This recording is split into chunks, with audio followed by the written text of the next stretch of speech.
Success Insight shares the stories of the people with passion and drive who make things happen in the world. Here's your host, Howard Fox. Hello, everybody, and welcome back to another episode of the Success Insight podcast. Our guest today is Chris Palmore. Chris shares that he is a gratitude conductor, a coach, and creator. Chris is the author of Dear Gratitude, an anthology, which was published December of 2020. He is the founder of GratitudeSpace, a platform where people can share what is good and uphold what is beautiful about life by sharing the things that they are grateful for. And Chris is also a host on GratitudeSpace Radio. Chris, it's such a pleasure to have you on the Success Insight podcast. Thank you, Howard. I appreciate you having me here today. I'm glad we could talk. I love obviously controlling the conversation, but at the same time, I really do just like sitting back and being asked the questions. You know, sometimes that's nice. It's like, I don't want to think, I just want to have a good conversation. And it was a pleasure to kind of meet you. God, it seems like such a long time ago in 2020. And I know you're good friends with Gail Benning and Manu Satsanji. He'll get me if I didn't pronounce his name correct. I just never say his last name. So anyways, go ahead. That's, something that's probably the smart thing to do. For our listeners, Chris is friends with Gail and Manu, and they were guests on our podcast this past, it was December. It's hard to believe, the early December, and we talked about the gifts of shared kindness. And now we're going to talk about gratitude. And you really have an interesting story here. And I think maybe if we can start a little bit at the beginning, not back to your adolescence, but talk to us a little bit about your background and where did you get to the space of really being the gratitude conductor? My gratitude journey, I could pinpoint the moment it started, and it was December 30th of 2013. That was my birthday. I guess it started a little before then. I was listening to a podcast, actually the Adam Carolla show, and he basically was talking about birthdays and how they're basically like appreciation trophies. And his idea was, and that was kind of from his upbringing, from his parents, I guess, didn't really celebrate his birthday. He had this mindset of, if you want to celebrate your birthday, have it be about something else or about someone else. So that was the element I heard, was this whole make it something else, make it about something else. And my birthday was coming up, and I decided that I was going to make it about my mother. So I got up early on December 30th, and I just sat down and wrote up what was essentially a gratitude letter to my mother. And I put it on Facebook so she could find it. So I wanted her to find it. So I wanted surprise, and I wanted to make it public. It was very important to me that I had both those elements. I would say the surprise more than the public, but it's great that I could do both. Mid-morning came around, and I didn't get my normal call from my parents. I'd normally get a call. They would sing happy birthday to me. That's just kind of the ritual. If we're not together, that's what would happen. That's sweet.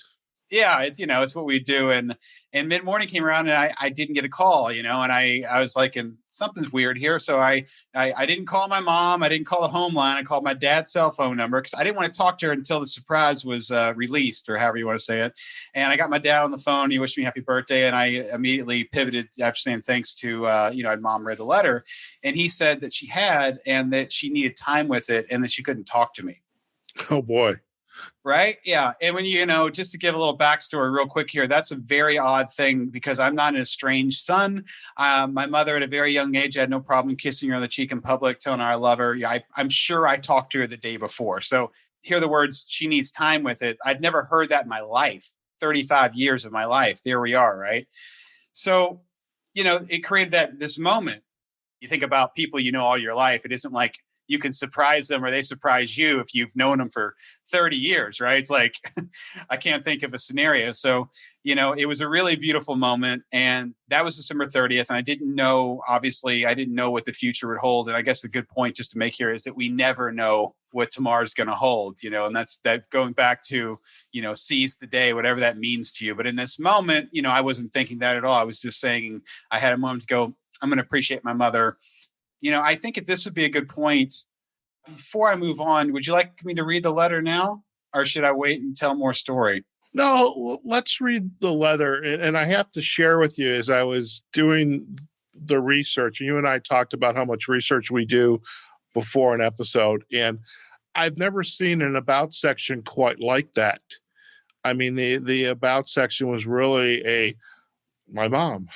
And it brought to me that my parents are both deceased now, and I don't believe I ever had a conversation or a stream of consciousness with my mom or dad. And I'm just thinking to myself, wow, to be in the moment, literally, to get this insight from listening to somebody's podcast, to take action and do something about it, and then the events that transpire as a result of taking that action. So that was pretty amazing, and a little bit of a step back for me. So in some ways, thank you, but it can get emotional, I think.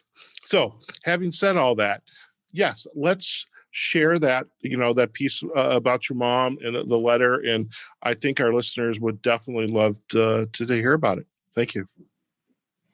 Thank you, Howard. Yeah, I appreciate giving me an opportunity to read this. And I've only read this on a couple podcasts. So thank you again for the opportunity to share this. So this is December 30th, 2013, my 35th birthday. Dear Mom, I turned 35 today, and this question has been floating around in my head the last few days. I'm all for celebrating with others, don't get me wrong, but could there be a better way to celebrate my birthday? If I'm being totally honest with you, I didn't really do anything on December 30th, 35 years ago. I truly have no memory of it. Now, if you were to ask my mom, I'm sure she could tell you and convey a strong emotion with events leading up to and including my birth. Is this day mine really to celebrate? Is living out another 365 days worth celebrating? I'm not suggesting not celebrating the day of your birth. I'm suggesting that you celebrate your mom on your birthday. There are many reasons for this train of thought. Here are two. First, we have no memory or any true action on our part surrounding the event. Second, as much as we enjoy receiving gratitude, giving true gratitude is a much healthier and fulfilling action. I have no problem admitting that I'm selfish. I believe that there are selfish acts that a person can perform, and they are truly wonderful. When thanking someone, the giver is the one that benefits. I'd like to repeat that. When being kind to another, the giver is the one that truly benefits. You can't feel what the other person is feeling. What you feel is the vibe you get from how you make them feel. Now, I know that I'm not the first person to think of this. I just wanted to tell my mom that I love her and that I appreciate the pain, suffering, and sacrifice she has endured on my behalf, not only on the day of my birth, but also for the years that followed. That I am fully aware that I wasn't always the easiest person to love, but she always made me feel loved. I just wanted to tell her on my birthday, Mom, I pledge this coming year to tell you that I love you more often, and I will find more ways to let you know how special you are to me and make you prouder. Love always, Chris. Wow.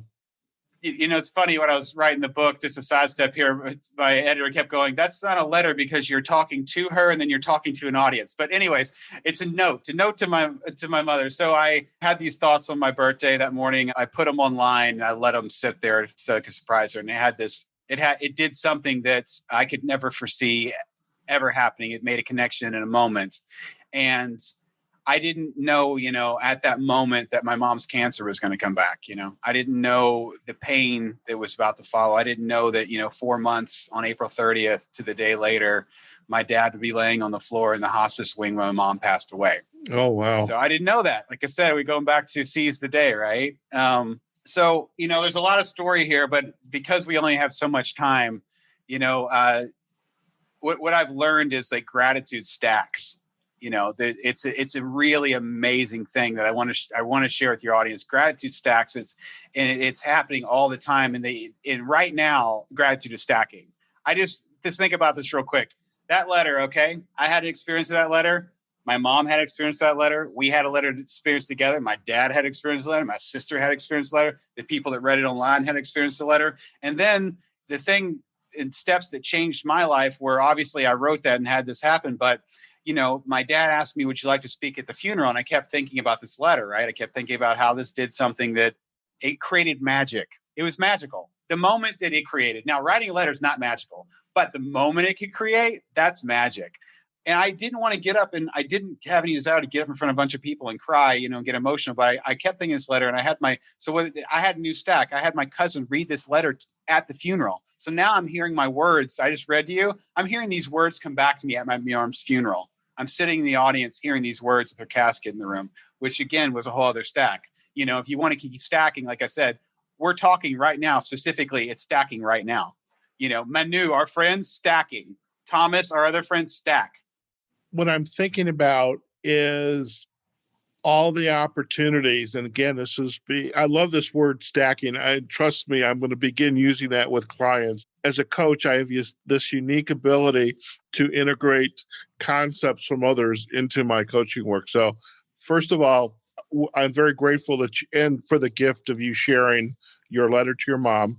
And I'm very grateful for this gift of stacking, because I will use that. And I was thinking that so much of what we have gone through in 2020, especially with COVID, and we're now in 2021. There are so many opportunities to take our gratefulness, our gratitude, and to share it. And it can be shared. It could be something very small, but all we have to do is just start to do it.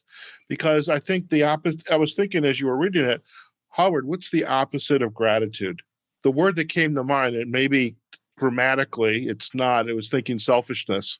There is a lot of selfishness in this world. And heaven knows we need more gratitude. We need more kindness, like Gail and Manu's work. I think a challenge for our listeners is to leave this podcast, listen to it, and go off and show gratitude, not because we told you to do it, but because just do it and see what happens, because you never know. Right. You never know. And intention, I'm working on some other stuff, but like we're taught at a young age to say thank you because of manners, but we're not really taught really why we're doing that. It's normally, and I'm working on this in a book too, but it's like, you think a kid on Halloween, they're giving you candy, say thank you. Right. And that's just a freaking exchange, Howard. That's not, so what you're just talking about is actually, it's intentional gratitude. And that's completely different. That's like an active mind, right? Instead of reactive, you're acting. You know what I mean? It's not reflexive gratitude. Why would you want reflexive gratitude? Why would you want that? You would want to incorporate it. You would want it to be intentional gratitude. That's why it's so easy just to go in the morning and go, today I'm going to look for something to be grateful for. It's a very simple trick. Just if you want your mind, you can wake up and say in the morning, I'm going to look for things that are blue. Anybody can test this. Just go, I'm going to look for things that are blue today. Put that in your mind, and then you're going to go out and see it. So if you were to wake up and go, I'm going to find one thing today that I'm grateful for, you will. Or I'm going to go out and sincerely thank somebody for something today. It could be intentional gratitude. To me is like, okay, someone opens the door for you. You can look them in the eye and can say, thank you for opening the door for me. You know what I mean? Opposed to thanks. There's like the thumb, thanks. And then there's difference there, and it's just intentional. It's just having intention. I think it could be so powerful. And there must be some chemical reaction that goes on in us. And I'm sure it's a very healthy chemical reaction of demonstrating gratitude, being intentional about it. And I think maybe that helps our heart or helps our lungs and all the good things that go with it. We should just be doing it. And good challenge to our listeners to do that as well. Let's talk a little bit about the work that you're doing within the sphere of gratitude. Now, you have the book, Dear Gratitude, which is an anthology, and that was published last year. I'm sure the story that you shared, that you wrote to your mom was probably perhaps the anchor of this book, but how did that book come about, and what were some of the insights you received as a result of working through to get this book assembled? My mentor 5 years ago told me, Chris, you should write a book. You had Tom's Clothis, it's on your show, and who knows, maybe I could have then, but I definitely didn't have a story. I hadn't done the work. I hadn't gone out on the road. There's from my mom passing away to me launching a website, lettersgratitude.org, just to collect the letters from people writing on their birthdays to people. That was the idea. Like, can I recreate this? Can I assist people to recreate this moment for them? Because I knew how much it meant after my mom, and then I did it to my dad, and I realized, whoa. What I realized through that journey from writing letters to like going to New York and having events and pivoting to videos was, unfortunately, people overthink everything. They totally overthink writing. They overthink letters. So if I say, Howard, write a letter to somebody, there's a good chance you won't do it just because you overthink it. It's just, it's a lot easier. But then, when I'm in New York and I'm doing these videos, if I come up to Howard on the street and he go, I got a mic, they're just with my phone, right? I'm like, we're just doing gratitude interviews. So okay, Howard, who's someone let's just go ahead and we'll do it right now. Okay. Howard, who's someone in your life that you're grateful for? When you hear the words, I'm grateful for who pops into your head? It's funny you asked that question because I know it. It's going to be a friend of mine, Doug Pointer. Doug's a coach out in the Richmond, Virginia area. And it's because of Doug that I'm sitting here in Las Vegas today. And I already know 2 weeks from now, I'm going to call him up. Doug, I just want to say thank you. This has been the greatest thing that could have happened. So, yeah, it would be Doug. That's beautiful. I love that. I love the fact that you're sitting there going, it's like a directional. I'm sitting here specifically because of this person, and I want to give them gratitude. I feel that. And I love that. And what I was saying, and I love asking that question is, when I do that, I've created that moment. What I realized was all I wanted to do with the letters we're doing is I just wanted to trigger the moment somebody can share what they're grateful for. And I don't care what they say. Don't get me, I enjoy all of it, but it does not matter. It's all about that light switch, right? And when I say the term gratitude conducting, what I consider myself as a gratitude conductor, because for instance, the first letter, which is also in this book by Kate, who wrote her parents on her birthday, I realized for Kate, it's, if you want to use her as the person in the orchestra, I wasn't there when she bought her instrument. I wasn't there when she was rehearsing, working on her scales. I wasn't there when she started the band. I wasn't there in any of that, but I happened to get in front of her, and all I want to do is go, you know what I mean? All I want to do is give that signal, flick the switch and create the moment. Mm-hmm. What's interesting is this act of being there with the individual and helping them to flip that switch. That switch has flipped and it's never going back. And I would bet with almost 100% certainty, we should have had that Reddit and could have invested in that instead of GameStop. But with almost 100% certainty, that switch is not going back. They're always going to remember that time this guy stopped me on the street to interview me and ask me, what am I grateful for? Yeah, it's a unique experience. Yeah. For everybody. Yeah. Very much. How are you beginning to then take this idea of flipping the switch in the work? Because it seems like there's a lot of potential here to get. Heaven knows, and I alluded to this before, we need gratitude today, more so now than ever. What are some of the things you're doing to help promote the gratitude, so to speak? Well, going back to the book real quick, and then we'll definitely share the other things. The great thing about the book and how the book came about organically was I found a really great editor, and she was like, what if we initiated people to write letters, and then it became, you get to share your story in the beginning, and then you get to interject a little bit, but it becomes the rainbow of colors, in the book, it says, how do you want your gratitude Sunday? You know what I mean? That's what flavors do you want? And as soon as she gave me the confidence that we could get people to write, because remember I told you before, I'd already gone through the process of going, man, getting people to write is it's difficult. We set out, and then we got all these essays and letters came in. And the amazing thing about the book is the book does exactly what I want to do. I want to initiate people to share what they're grateful for, right? The book, because the people sent letters in, and there's, like I said, there's 50 authors in this book. It does what I want. And then the cool thing about the book is it gives all the colors. And now the book can be sat anywhere and do what I want to be done without me being there. You know what I mean? Right. You could literally leave this book in, those little neighborhood libraries right by the tree, put it everywhere. Right. I love that. Yeah, you could. The analogy of myself is I'm like the guy walking down the shore, picking up rocks, looking at them, and I keep throwing them. See what can get the farthest reach. So always thinking of that. So in this question, just wanted to give you that metaphor. Right now I've got a lot of balls in the air with what's going to work best. So, I started GratitudeSpace Radio last year. I've done over 50 interviews. I'm expanding that with other people, doing different podcasts in gratitude, partnering up with more people, meeting more people, because any moment that is captured in gratitude, I can say that's digitized or written, I consider that gratitude art, or it's gratitude media, whatever you want to call it, right? And it has the potential to do what I want to be done, right? Because if you're sitting in front of a video, like if somebody's listening to this podcast right now, we're talking about gratitude, okay? They're going to think about it, right? And that's all you, like I said, the light is going to be, they're going to read, okay, somebody's going to go, oh, Howard's got a guy on gratitude. Okay, well, they're going to read that. That's a switch. Either they're going to listen to it or not. But all I'm doing is planting trees. And the book's the same way. And I was like, okay, my job with the book was, I'm going to get the book done. I'm going to do my best. I'm going to get these people to do it. And then I have no attachment, literally no attachment to where it goes. Obviously, I want to be successful, but if it's, you know what I mean? Like, it's successful because it exists. It's successful because we're talking about it right now. It's successful because it's leading to other things. It really is.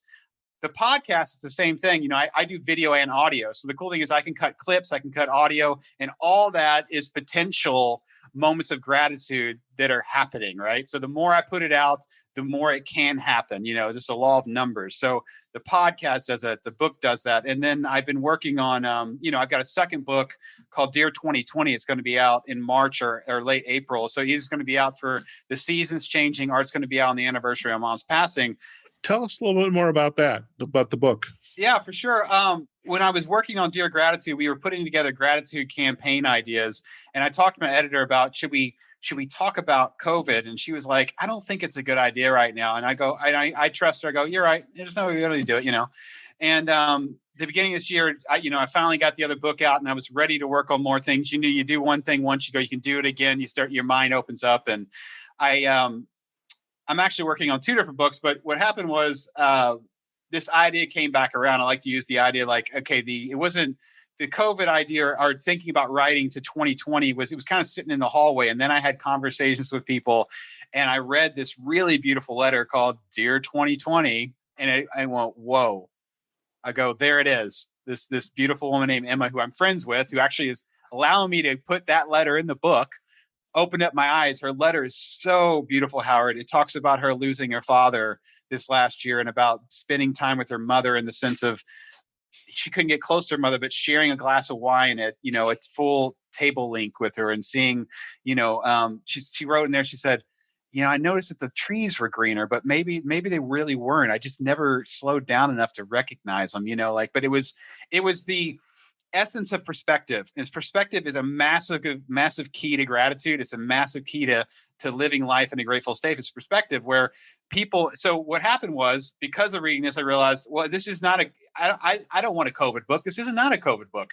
It's a perspective book about 2020. And that was the call out was, what would you say to 2020? What is your perspective? What do you want to learn? Or what are your thoughts at the end of the year? Because I feel like you have 2 choices at the end of, the chapters and books. You're like, either you can say it was a complete waste of time, or you can say, what did I learn there? What happened? What do I want to take away from these moments? And I, for myself, look back at 2020 and I definitely learned a lot, and I met a lot of great people, and I know a lot of stuff.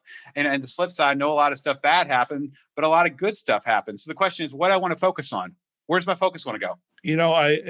I feel that same way, the same sentiment. So, when you ask me, who am I grateful for, or what am I grateful for, and who would I communicate this to? Doug. So I'm out here. I mean, and I was reading today on Facebook an article, the mental health issues because of COVID and not being able to hug anybody. Mm-hmm. Now, maybe you have your significant other in your room and you can hug them, but for many of us, hugging is out of the question. And so, just the gratefulness for me of being outside. I mean, I've always had an interest, and I digress, is stars. I want to see the stars. And the most fantastic part about being in Las Vegas here is driving out to the Mojave National Preserve and sitting there and just looking at the stars. And I mean, it's just something that's been on my mind since I was a little kid. And so there are things we can be grateful for, and as opposed to the negatives. And I think we can find people can find, this was a very bad, challenging year. However, there was also opportunities to reconnect. and to perhaps tap into things that you had put off and now you had time to do. Why not? Bottom line is life is a roller coaster, and in any given year it's up and down, and maybe the steeps, you know what I mean? Like it's up and down, up and down. Life's not a constant. There's a really great speech, which TED Talk, which I can't think of the lady's name, but she's basically saying, if you don't want, if you don't want remorse or fear or pain or depression, he's like, you're basically listing off the traits of somebody dead. It's, life is a spectrum of colors, and it's just what it is. So it's like, but the cool thing about gratitude is it's like an anchor and it's like a muscle, right? So the more, obviously you can't be in a grateful state 24/7 because you have to get work done. You can't, obviously right now we're talking about it. So that's different. We're actually engaged. You and I are actually working technically kind of, right? But we're engaging in gratitude. It allows you to know that in any given moment you have the power. It's a choice. Gratitude's a choice that you have to make. It's not going to be given to you at any moment. You have to make a choice. And it's just like the more you make the choice, the easier it is to flick that switch. So at any given moment when things get bad, you do know there is good. Now it may take you a little while to get there, but you know it's there, right? And in any given moment, you could, at least for a moment. That's what I love about gratitude. It's like, it's almost like if you were drowning and you got up just to get a breath of air, right? Because sometimes it's all we need is a breath before we get back into the weeds or whatever you say, but it's there. It's a tool that can allow you to change focus in your mind for a moment and go, everything's not lost. There's a lot of really good, and I think we said about the stars, like, I'm living in my place, and I can see the sunrise, in the morning. I can see the colors change, and I'm so grateful that I have this seat. But at the same time, I'm grateful that it's not sunny every day. I'm grateful I get the contrast.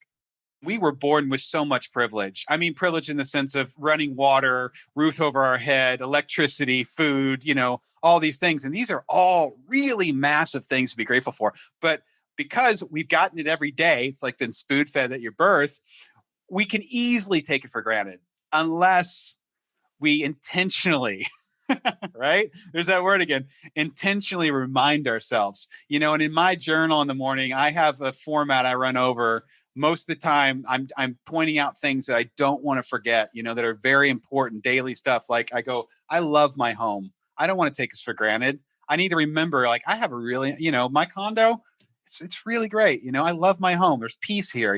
There's a lot of reasons why I love my home. Memories. My wife, I get to wake up next to her. You know what I mean? Like, I don't want to take that for granted. But because she's here every day, if I don't you know what I mean? Just like a relationship, if you don't intentionally set out, you're just going to take it for granted because it's always there, and I wake up and I go, I'm grateful that I get to live today, that I woke up. I was talking to somebody on a podcast the other day and she said, I woke up today, so I have a lot to be grateful for. Life's a gift, man. Regardless, if you're waking up, life's a gift. I don't know what your struggle is, but you can literally go, your heart's still beating. Like, you're still alive. Like, that's a gift, because yesterday there's a lot of people that didn't wake up today. There's a lot of stuff that's going on, right? And it's the most easiest thing to take for granted, and at the same time, the easiest thing to be, you could flick that switch. I think of health, right? This last year brought a new practice in where I say the word health. I write it down, I say it, and I have a list of people I go through my head. I see them, I say their names. Just to remind, I obviously start with myself, but I have a list and it makes me just feel good, right? All these people I love, right? I think, what's that doing? It's allowing me to go, wow, these people I love are healthy, and even my dad had surgery the other day, but I'm grateful for his health. You know what I mean? He's 72 years old.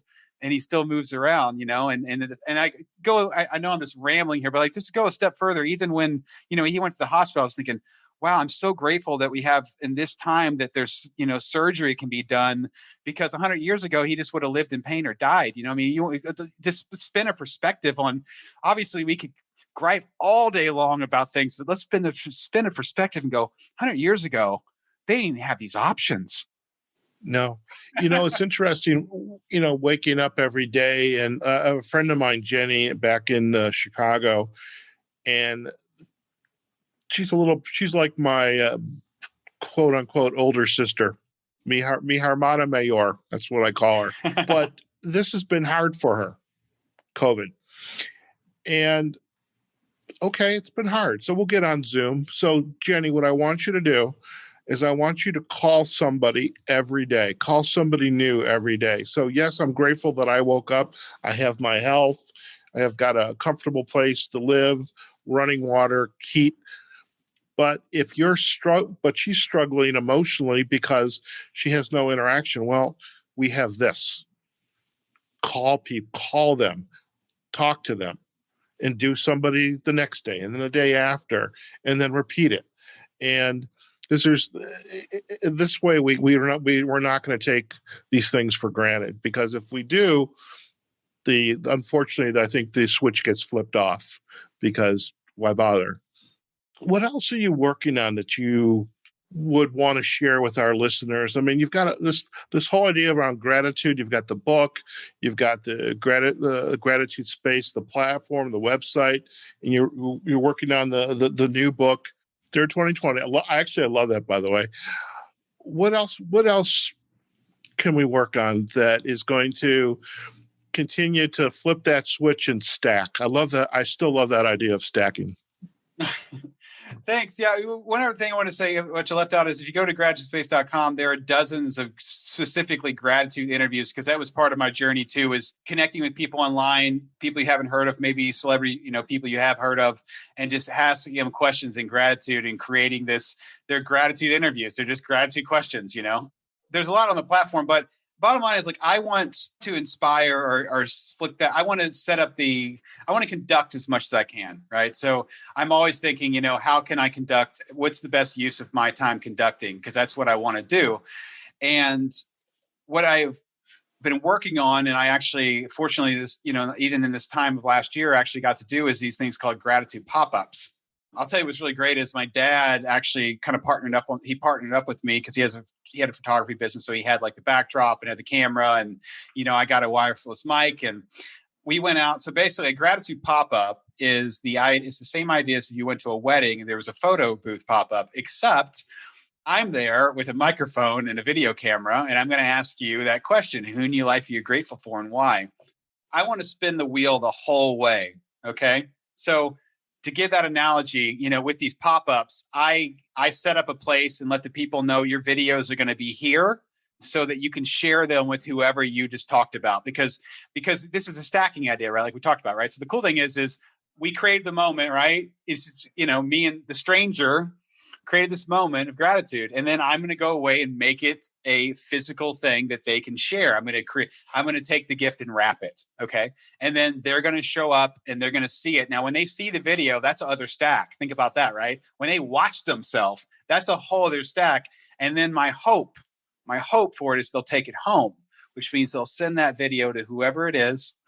And then that person will have the stack, and then they'll stack. And then it just does. You know what I mean? Like, we just created these things are just, they're so multifaceted, man. I mean, the easiest thing is to say my mom's letter. Just think about how many stacks are happening. All the stuff I'm doing, is because I wrote a letter to mom. All the stuff I'm doing is literally because my mom loved me, but I wrote a letter, right? But all of it's everything you're talking about, all the podcasts, the traveling, hundreds of videos, interviews, us talking now, the books, it's all stacking.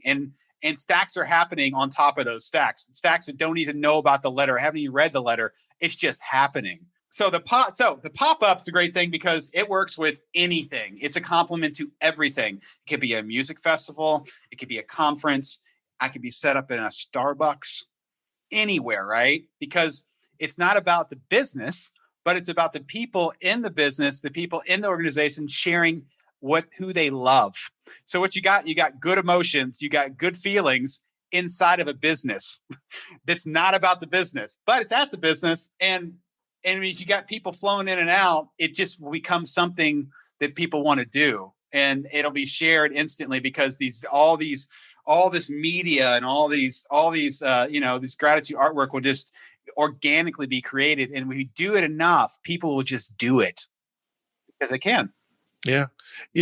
What's interesting is this is a movement. This is truly a movement and sorely needed. And I definitely have to delve more into that in some conversation, because when we're free to move about the cabin, so to speak, it would be nice to explore doing that here in Las Vegas. Or the next time I go out with my dark sky photography meetup group, what are you all grateful for?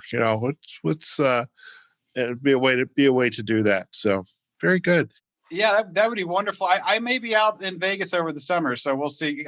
Doing some events, so maybe we could, depending on what's going on in the world, we could buddy up. It'd be great to meet you either way. So fantastic. Oh, most definitely. Yeah, I think now that you and I have flipped a switch and created the stacking, I think we're hooked with each other. Yeah, I wanted to say one thing. I launched a nonprofit with this Gratitude Space, and the idea and hopes to make it easier for people and businesses to be on board to have these pop-ups. So I just wanted to say that, because I'm always thinking, what's the easiest inroad, Howard? You know what I mean? Well, I think, there definitely will be some other conversations, because I'm all about making new connections and seeing where things go. Perhaps not as intentional as gratitude, but I definitely, my head, there's light bulbs going pop, pop, pop as I'm starting to think about, that'd be interesting. So we'll see where that goes as well with the nonprofit. Chris, it's been an absolute pleasure to kind of get to know you more in depth than our initial conversation, and just hear about the wonderful work that you're doing. And before we leave, I would love if you could kind of go back, and if our listeners would like to learn more about you and your work, where are the best places for them to go? Thanks, Howard. Yeah, GratitudeSpace.com. It would be the first place. If you go in there, there's a contact. You can see all the work there. There's buckets. So there's you can see the gratitude pop-ups. You can see those videos. I'm initiating 10,000 moments. I'm still underneath my 100, but that's okay. It's completely okay, because it's all in motion. The podcast is linked there, and the videos are linked there. If you want to reach out to me, it's hello@GratitudeSpace.com. I'm also, we're Gratitude Space on Facebook, Instagram, and I do a little Twitter, but I would recommend you just reaching out to me somewhere else. The book, Dear Gratitude Anthology, is on Amazon. You can get it digitally, or you can get the paperback. For groups, if they reach out to me, there's a way that I could get them a box of books at a discount. I didn't even mention this, I'm working on a gratitude journal to go along with the book or by itself. The book, remember telling you the book was doing what it needed to do? I had a friend who shared the book with her daughter. I'm talking to the head of a big hospital about putting together a gratitude journal for people that are in a serious treatment facility type of situation. So how cool is that, right? The book made her think, I would like to add gratitude to the hospital. Yeah. So, you know what I mean? It's just like us talking, right? It's just it just stacks. And I told her, I said, I would love to be a part of whatever you're doing, but just whatever happens, you just tell me, because I want to know about it. It's the good feelings never. That's the great thing about the stacking, right? It's when we do it, we all get the good feeling. There's no deterrent. If you go out and you just do something, you let me know about it, I'm just going to feel good as if I were there with you. Honestly, the exchange is the exact same, because it doesn't deteriorate, because it's gratitude. And when you put that out in the world, we're planting trees together. You know what I mean? It's a global thing. In gratitude, we are one family, we are one race. There's no politics. Yeah, we're just grateful. Yeah, well, we will together and create a global movement on gratitude. So, Chris, once again, thank you so much for joining us on the Success Insight podcast, and let's see what gets created as a result. I think it's going to be fun to see. Thank you, Howard. Appreciate it. All right, folks, we have just been chatting with Chris Palmore. He is the Gratitude Conductor. He's a coach, a creator. He's the author of the book, Dear Gratitude, an Anthology. He's got a new book coming up, Dear 2020. Can't wait for that. And, he kind of left us with a charge, so to speak. And I wrote this down as he was chatting with us. Who in your life are you grateful for, and why? And so, folks, if you're listening to this podcast, what I'd love for you to do is first let us know that you enjoyed the podcast, or whatever comments you have, by commenting on successinsightpodcast.com. We're on Facebook and on LinkedIn, Success Insight Podcast, and we are on all the major podcast platforms: Google Podcast, Apple Podcast, Amazon Music, iHeartRadio, Spotify, Pandora. I'm sure I've missed one, but whatever. But listen, go out there, and I want you to write down if you would like, or just go out and tell somebody who in your life are you grateful for and why. Let them know that. And let's do, as Chris has suggested, let's start stacking gratitude. Okay? Go out and do that. And let's see what change happens in our lives. Okay? So, folks, wherever you are, whatever you're doing, go out there, have a phenomenal day. Take care of yourselves, your family. Continue to wear your mask, practice social distancing, and we will see you on the next episode of the Success Insight Podcast. Take care now. Success Insight is a production of Fox Coaching and First Story Strategies. Find us online, successinsightpodcast.com.